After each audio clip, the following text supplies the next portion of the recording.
Hi, welcome back to Those History Twins. I'm Kelly. I figured I'd just hop on here really quick and share a little story that I thought was interesting called the Dancing Plague of 1518. So we're going to jump right in.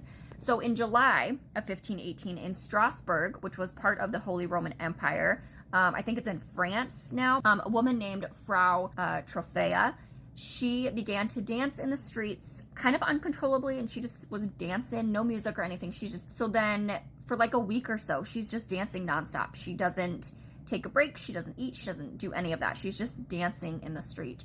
And gradually more and more people start dancing alongside her, and they're like, wow, this is a big thing. So by August, and again, this started in July, so by August, more than 400 people were dancing in the street alongside Frau Trophea. The locals decided that they were going to kind of put an event on. I don't know, they decided to get a stage and professional dancers and music to go along with the dancing that was happening in the street, this kind of uncontrollable dancing. And local physicians at the time believed that the people were suffering from what they called hot blood, and told them that they needed to dance the fever out. So they essentially thought that they were sick and that moving around and dancing would kind of sweat out the bad blood, and then they would be healed. So they have this huge production going now, and they basically throw a party with the professional musicians and the dancers and things like that.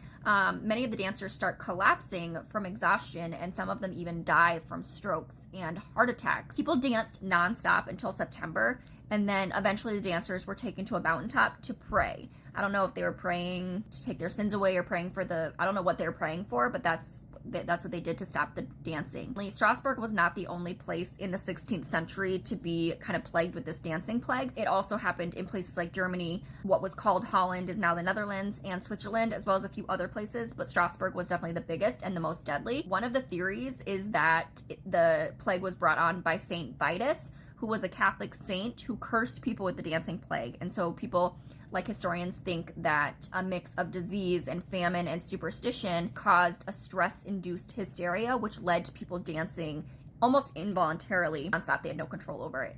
Another theory that is maybe a little bit more popular is that the townspeople ate ergot, which is a mold that you find in wet rye flour and stuff like that for rye bread. And that mold causes spasms and hallucinations, which could be part of the dancing. And the ergot theory is also one of the theories for the Salem witch trials, because it does create hallucinations and things like that. So people believe that the girls in the Salem witch trials had been eating ergot, and that's why they started hallucinating and stuff like that. So I just thought that was an interesting little historical tidbit. Like and subscribe, follow us over on YouTube for more videos like this. Bye.